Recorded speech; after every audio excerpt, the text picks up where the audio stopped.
오늘은 복음, 나를 바꾸는 메시지라는 제목으로 말씀을 전하겠습니다. 댐의 물이 가득 차올라 있습니다. 물의 무게를 더 이상 감당하지 못하는 이 댐의 모습을 한번 상상해 보시기 바랍니다. 댐은 결국 무너지고 물이 엄청난 파괴력으로 쏟아져 나오기 시작합니다. 이 댐 바로 밑에는 작은 마을이 있습니다.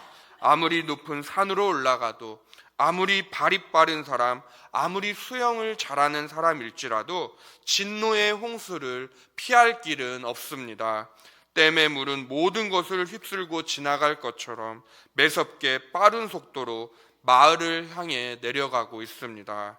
그런데 마을에 도착할 즈음에 땅이 갈라져서 댐의 모든 물을 집어 삼켰습니다. 그리고 마을에는 조그마한 피해도 없었습니다. 그런데 우리의 죄가 이렇게 사함을 받았습니다. 하나님의 심판이 이런 식으로 해소가 되었습니다. 댐이 당장 무너져서 수리할 방법이 없었던 것처럼 아담의 원죄로 인한 인류의 부패 역시도 도무지 해결할 방법이 없는 것처럼 보였습니다. 그렇게 모든 희망이 사라졌을 때에 성자 하나님 예수께서 하나님의 심판과 공의 사이에 개입하셨습니다. 그분은 우리가 받아야 할 무시무시한 심판을 대신 감당해 주셨습니다. 그분께서 십자가의 죽으심으로 말미암아 우리에게 오고 있던 진노의 홍수는 단 한 방울도 남지 않고 사라졌습니다. 왜냐하면 예수 그리스도께서 우리를 위해 남김없이 들이키셨기 때문입니다. 댐이 무너져서 심판만을 기다리고 있던 사람들, 그들이 곧 우리들이었습니다. 본질상 진노의 자녀였던 우리들이 용서함을 받았습니다. 이것이 복음입니다. 그렇다면 먼저 복음의 정의, 복음의 의미를 함께 살펴보고자 합니다. 복음의 정의입니다. 복음은 한자로 복복자의 소리음자를 사용합니다. 영어로 가스펠이라고도 부르지만 굿뉴스, 좋은 소식, 기쁜 소식이라고도 부릅니다. 헬라어로는 뉴앙겔리온, 뉴는 좋은, 기쁜이란 뜻이고 이 앙겔리온은 앙겔리아, 소식이라는 뜻입니다. 고대에서는 왕으로부터 파송받은 사신이 이 적국에 가서 친교나 동맹을 요청할 때 전한 소식을 뉴앙겔리온이라고 표현했습니다. 즉 뉴앙겔리온 복음은 나쁜 소식이 아니라 기쁜 소식, 복된 소식이라는 것입니다. 복음은 기독교의 서론이 아니라 우리 기독교의 전부입니다. 그래서 기독교는 종교가 아닙니다. 우리 기독교는 세상을 위한 하나님의 기쁜 소식, 좋은 소식입니다. 예수 그리스도의 성육신과 탄생, 자라심, 공생의 사역, 그분의 십자가 죽으심, 부활, 승천, 재림까지 이 모든 것이 복음입니다. 그런데 이 복음을 간결하게 요약한 것이 바로 우리들의 신앙 고백인 사도신경입니다. 사도신경이야말로 복음을 간결하게 요약하고 압축한 엑기스라고 할 수 있겠습니다. 하지만 오늘날의 복음은 사람의 구미에 맞게 만들려고 예쁘게 포장한 선물꾸러미 같아 보입니다. 귀만 간지럽히고 하나님 중심이 아니라 인간 중심의 설교가 넘쳐납니다. 우리는 마음만 먹으면 원하는 목사님의 설교를 유튜브를 통해 접할 수가 있습니다. 설교의 홍수 시대에 우리들이 살고 있습니다. 그러나 마실 물, 생수가 없다고 합니다. 성도님들께서 유튜브를 통해 마실 수 있는 생수는 정작 많지 않습니다. 이단들도 활발하게 저들마다 예배라고 하면 안 되겠죠. 그들도 모임하고 집회 영상은 업로드합니다. 아무것도 모르는 사람들은 그래서 양의 탈을 쓴 이리들에게 속아 넘어가고 있습니다. 거짓 선지자들은 곧 오늘날 이단 종교 단체입니다. 주님은 이들을 가리켜 노략질하는 일이라고 표현하셨는데요. 우리 다 함께 마태복음 7장 15절의 말씀을 한 목소리로 읽겠습니다. 시작.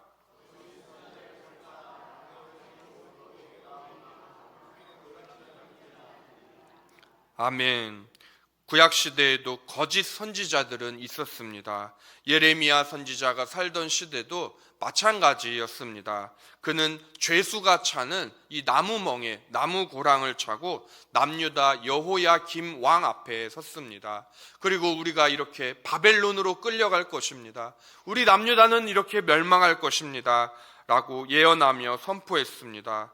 선지자는 하나님의 말씀을 그대로 대언하는 사람입니다. 설령 그의 목이 달아난다 할지라도 그것이 선지자의 삶이고 사명이었습니다. 반면에 왕궁 밖에서는 지금 하나냐라고 하는 거짓 선지자가 사람들의 인기를 한 몸에 받고 있었습니다. 그는 우리는 멸망하지 않을 것이라고 사람들에게 평화를 예언했습니다. 여호와가 우리를 지켜주신다고 선포했습니다. 당연히 사람들은 유다의 심판을 예언하는 예레미야 선지자가 아니라 평화를 예언하는 거짓 선지자 하나냐의 말에 귀를 더 기울이고 솔깃했습니다. 자신들은 그리고 안전하다고 믿었습니다. 성도님들, 혹시 우리들도 예레미야가 살던 동시대에 살고 있다면 우리들은 어떠했을까요? 평화를 예언하는 하나냐의 말에 더 귀를 기울이진 않았을까요? 그를 아마도 세워주었을지도 모르겠습니다. 하지만 예레미야는 이렇게 말합니다. 다 함께 예레미야 28장 9절의 말씀을 합독합니다. 평화를 예언하는 선지자는 그 예언자의 말이 응한 후에야 그가 진실로 여호와께서 보내신 선지자로 인정받게 되리라. 아멘. 하지만 하나냐의 예언은 이루어지지 않았고 예레미야의 예언대로 이 거짓 선지자는 하나님의 심판을 받아 2달 뒤 그 해에 죽게 됩니다. 오늘날에도 거짓 선지자, 이단들은 활발하게 활동하고 있는데요. 그래서 이 시간에는 오늘날 대표적인 이단들에 대해 잠시 짚고 넘어가고자 합니다. 혹시 우리 성도님들의 가족 친지나 이 주변 이웃들이 여기에 빠져 있지는 않은지, 혹시 다니고 있다면 그곳은 이단 종교야 라고 꼭 알려주시기 바랍니다. 대표적인 이단들입니다. 가장 먼저는 신천지, 제가 뒤에 불러드리는 것은 교주 이름입니다. 이만희가 교주이고요. 통일교 문선명, 하나님교회 장길자, 여호와의 증인 러셀, 몰몬교는 조셉 스미스, 영생교 조희성, JMS 정명석, 장막선전 유재열, 용문산 애향숙, 남녀호랑개교 니치렌, 전도관 박태선. 특히 전도관 박태선은 자신의 나이가 5789세라 합니다. 코로나19가 이제 끝나고 최근에는 수명이 늘어서 1조 5천억 세라고 주장하고 있습니다. 구원파도 있습니다. 그런데 더욱 심각한 것은 이런 어처구니 없는 말들과 교주의 교리를 따르는 사람들이 있다라는 사실입니다. 그렇다면 이단들의 공통점이 있을까요? 예, 있습니다. 지피지기면 백전백승입니다. 우리 이단들의 공통적인 특징들 잠시 함께 살펴보겠습니다. 이단은 가장 먼저 사도신경을 고백하지 않습니다.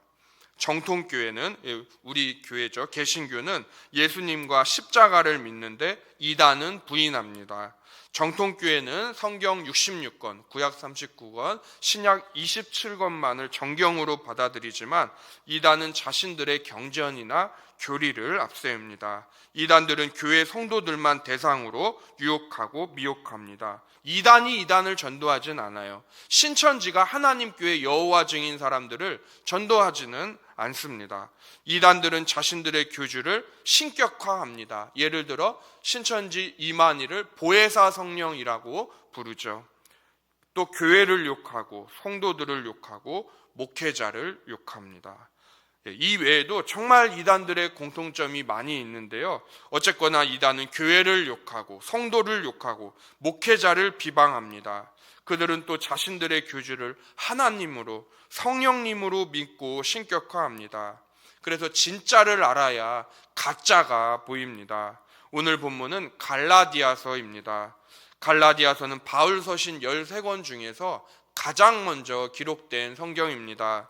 본문 1절에서 바울은 자신의 사도권을 자신 있게 증거함으로 문안 인사를 시작합니다. 왜냐하면 예수 믿는 자들을 전에 박해했던 자가 이 사울 아니었습니까? 이 사람이 개종하니까 초대교회 안에서 그의 회심을 의심하는 자들이 있었습니다. 그러나 그의 사도권은 사람에게서 난 것이 아니요 하나님 아버지에게서 예수 그리스도에게서 말미암았다고 그가 고백합니다. 그리고 갈라디아 성도들에게 문안 인사를 하고 있습니다. 그 인사는 바로 은혜와 평강이 너희에게 있기를 원하노라입니다. 바울 서신 13권의 공통점이기도 한데요. 헬라어로 은혜는 카리스입니다. 평강은 히브리어로 샬롬입니다. 즉 은혜 카리스는 이제 막 자신처럼 개종한 이 이방인들 그리고 헬라인들에게 하는 인사이고, 이 샬롬은 유대인인데 복음을 받아들인 이 정통 유대인 성도들에게 하는 인사입니다. 따라서 바울의 은혜와 평강이 너희에게 있을지어다, 이것은 카리스와 샬롬이 있을지어다. 이 인사는 단순히 안녕하십니까, 밥 먹었어, 우리식 일본은 고니치와 이 정도가 아니라 이방인이나 유대인이나 차별하지 않는 바울의 성도들을 향한 사랑을 엿볼 수가 있습니다. 갈라디아서는 복음의 진수를 우리에게 보여주는데요. 그것은 오늘 본문 서론부에서도 느낄 수가 있습니다. 그렇다면 바울이 정의하는 이 진짜 복음은 어떤 것일까요? 오늘 본문 4절과 5절 우리 이어서 한 목소리로 읽어보겠습니다. 시작. 그리스도께서 하나님 곧 우리 아버지의 뜻을 따라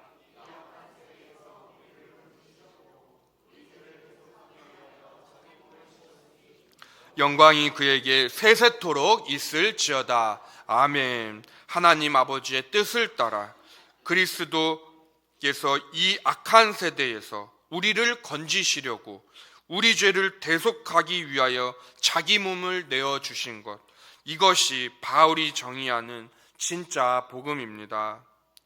오늘날을 살아가는 우리들은 직업적 차원에서 볼 때에 우리는 불가피하게 누군가를 섬기게 됩니다. 의사와 간호사는 환자를 돌봅니다. 교사는 학생을 가르칩니다. 변호사는 의뢰인의 문제를 담당하고요. 국회의원에게는 선거구 주민들을 좀 더 편안하게 해줄 책임이 뒤따릅니다. 그래서 우리가 일터에서 만나고 섬기는 사람들을 우리가 어떻게 생각하느냐에 따라 우리의 몸도 따라갑니다. 정치적 차원에서 볼 때에 모든 국민은 존중받아 마땅할 권리가 있습니다.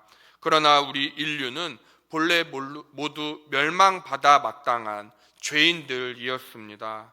그러나 하나님께서는 우리에게 긍휼을 베풀어 주셨습니다. 하나뿐인 독생자를 내어주실 만큼 구원받아야 할 불쌍한 영혼들로 우리를 여겨주셨습니다. 용서받지 못한 사람은 그 누구도 자유롭지 않습니다. 자유는 용서에서 출발합니다. 용서받은 자가 자유합니다. 그러므로 저와 우리 성도님들은 모두 자유한 줄로 믿습니다. 한번 물고기를 생각해 보십시오. 바다에서 얼마나 자유롭습니까? 하나님께서는 다섯째 날 바다 생물들을 창조하셨습니다.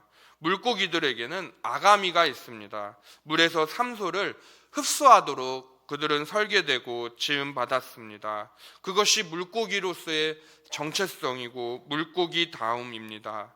물고기가 물고기됨과 같이 그리스도를 믿는 성도에게도 성도다움이 있어야 합니다. 바다 물고기에 바닷물이 필요한 것처럼 성도에게는 복음이 필요합니다. 그리고 복음을 받아들인 자의 삶은 변화되어 있습니다. 변하게 되어 있습니다. 복음은 우리를 바꾸기에 충분합니다. 그래서 사람의 인생은 복음을 받아들이기 이전과 이후로 나뉘어진다는 말이 있습니다. 1907년 평양 대부흥, 성도님들께서도 잘 아시죠? 한국교회 초기 부흥운동 그 중심에는 김익두 목사님도 계셨습니다. 본래 부잣집 도련님으로 금수저로 태어나셨는데 술을 좋아하고 주먹질을 좋아해서 깡패가 되었습니다. 그래서 깡패 기믹두, 안악골의 호랑이라는 별명이 붙었고, 사람들은 기믹두 목사님이 이 길거리에 나타나면 모두 도망을 쳤다고 합니다. 그러나 예수님을 만나고 변화되어 한국교회 초기 부흥사로서 그분의 설교를 들은 이성봉 목사님, 주기철 목사님까지 큰 은혜를 받았다고 합니다. 목사님의 마지막은 새벽 예배를 드릴 때였다고 하는데요. 장로님 5분과 새벽 예배를 드리던 중에 갑자기 공산당이 들이닥쳐서 순교 당하셨다라고 합니다. 복음은 사람을 변화시킵니다. 복음은 사람을 살립니다. 우리를 변화시키지 않는 것은 복음이 아닙니다. 복음에는 하나님의 의가 나타나서 믿음에서 믿음에 이르게 합니다. 예수 그리스도만이 구원의 본질이심을 깨닫게 합니다. 이어서 바울은 오늘 본문 6절에서부터 다른 복음을 그가 경계하는 모습을 보여주고 있는데요. 설령 하늘로부터 온 천사라도 바울은 진짜 복음이 아니라 다른 복음을 전하면 저주를 받을지어다 라고 강한 어조로 말하는데요. 그래서 오늘 본문에서 반복해서 등장하는 표현이 있습니다. 그것은 바로 저주를 받을지어다 라는 표현입니다. 오늘 본문 8절과 9절 함께 읽겠습니다. 그러나 우리가 하늘로부터 온 천사라도 우리가 너희에게 전한 복음 외에 다른 복음을 전하면 저주를 받을지어다. 우리가 전에 말하였거니와 내가 지금 다시 말하노니 만일 누구든지 너희가 받은 것 외에 다른 복음을 전하면 저주를 받을지어다. 아멘. 8절에 다른 복음을 전하면 저주를 받을지어다. 9절에서도요. 다른 복음을 전하면 저주를 받을지어다. 이렇게 사도 바울이 반복해서 전한 말씀을 살펴볼 수가 있습니다. 바울이 이렇게 다른 복음을 경계하는 이유가 무엇일까요? 사실 이러한 모습은 오늘날 우리에게도 필요합니다. 우리는 혹시 복음을 제대로 알고 믿고 이해하고 있습니까? 바울이 말한 다른 복음이 혹시 우리 안에 있지는 않습니까? 봉사 많이 하면 구원받는 줄 알고 헌금 많이 한다고 구원받는 것이 결코 아닙니다. 교회 안에서 받은 직분도 마찬가지입니다. 우리가 결코 예쁜 구석이 있어서 잘나서 주신 것이 아닙니다. 너희가 나를 택한 것이 아니요 내가 너희를 택하여 세웠다고 주님은 친히 말씀하셨습니다. 그런데 우리 안에는 어느새 자기 자랑, 자기 만족, 자기 열심, 자기의라고 하는 것들이, 이 거짓 것들이 들어와서 복음이 열매 맺는 삶을 방해하고 있지는 않은지 우리 스스로 돌아보아야 합니다. 복음이 열매 맺는 삶이란 곧 성령의 열매를 맺는 삶입니다. 사실 성령의 9가지 열매는 하나님과의 관계에서, 이웃과의 관계에서 우리가 맺어야 하는 열매들입니다. 갈라디아서에서 바울이 왜 복음에 대해서, 믿음에 대해서 그가 주구장창 말하다가 5장에 와서 성령의 9가지 열매를 언급하는지 우리는 생각해 보아야 합니다. 복음을 받아들인 자의 삶, 믿음 있는 자의 삶에는 변화가 있기 때문입니다. 그리고 갈라디아서를 기록한 바울 자신이 변화된 인생을 살고 있었습니다. 그가 갈라디아서 마지막 6장에 가서 하는 고백을 들어보십시오. 갈라디아서 6장 14절을 제가 읽어드리겠습니다.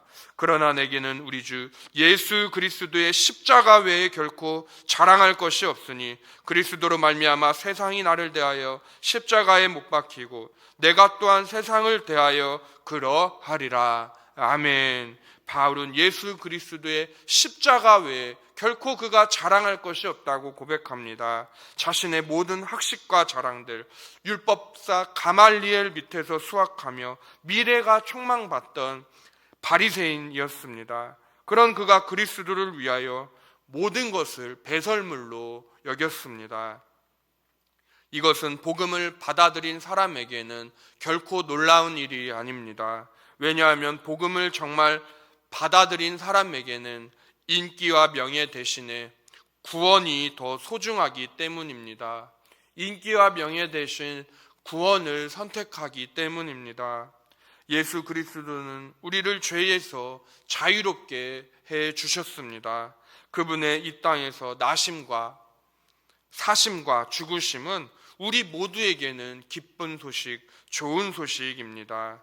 사도 바울은 고린도 교회 성도들에게는 내가 너희 중에서 예수 그리스도와 그가 십자가에 못 박히신 것 외에는 아무것도 알지 않기로 작정했다라는 고백을 합니다.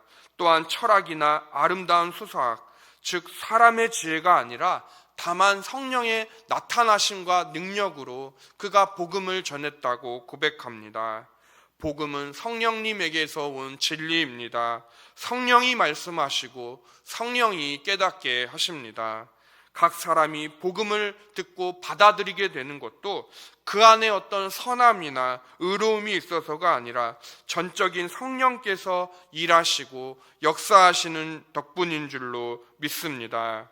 사도 바울은 복음을 전하며 그가 설교할 적에 교만한 인간의 수사학이나 그의 율법의 해박한 지식마저도 내려놓고 성령님의 능력에 겸손히 의지하였습니다. 그는 세상의 달변가나 웅변가가 되지 않기를 원했습니다. 그래서 실제로 사람들이 이 바울의 말은 어눌한데 그의 서신에는, 이 필체에는 힘이 있다라는 성경 구절이 있습니다. 설교는 또박또박 잘 못하는데 이 편지 서신에는 힘이 느껴졌다는 것이죠.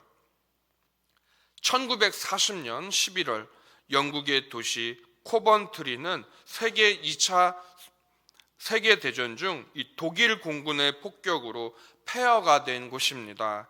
그때 교회와 성당들도 거의 다 무너졌다고 합니다. 그런데 전쟁이 끝난 후에 영국은 그곳을 보전하기로 하고 전쟁 기념관을 세웠습니다.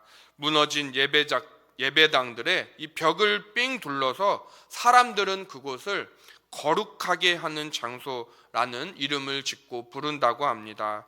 이스라엘로 치면 통곡의 벽과 같은 곳이죠. 그곳에 이러한 글이 새겨져 있다고 하는데요. 영국 코번트리에 새겨진 글입니다.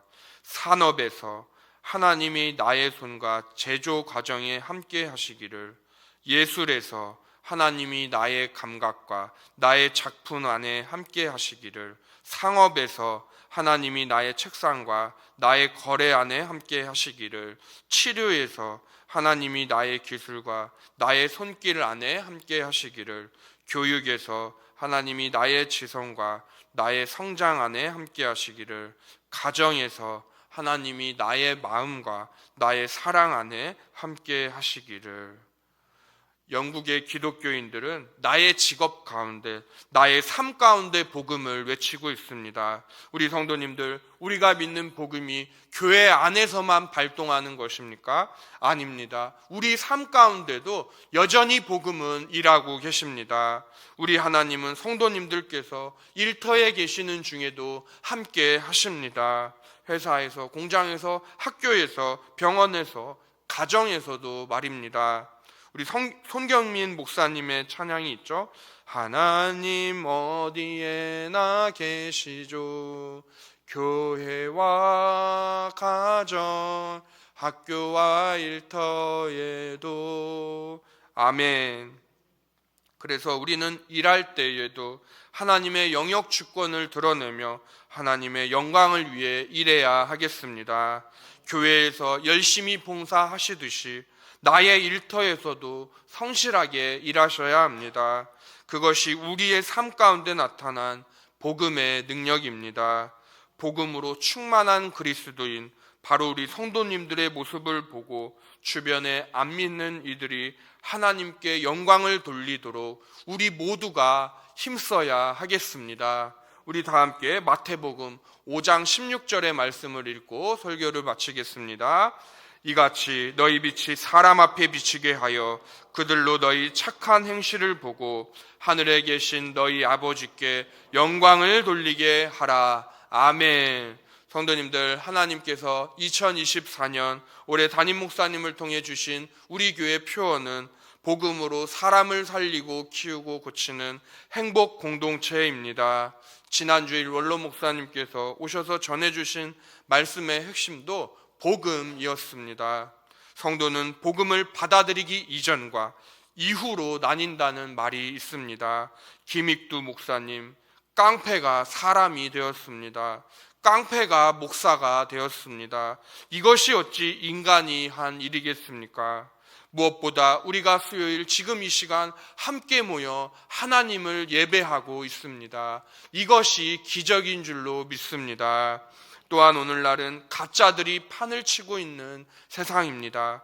그렇기에 우리는 더욱 복음을 붙들고 분별하여서 일터와 가정에 진짜 되시는 우리 주 예수 그리스도를 전해야 하겠습니다. 그리하여 2024년 새해 오직 주 예수 그리스도만을 따라가시며 복음 충만, 성령 충만하시는 수원하산교회 모든 주님의 권속들 다 되시기를 우리 예수님의 이름으로 축원합니다.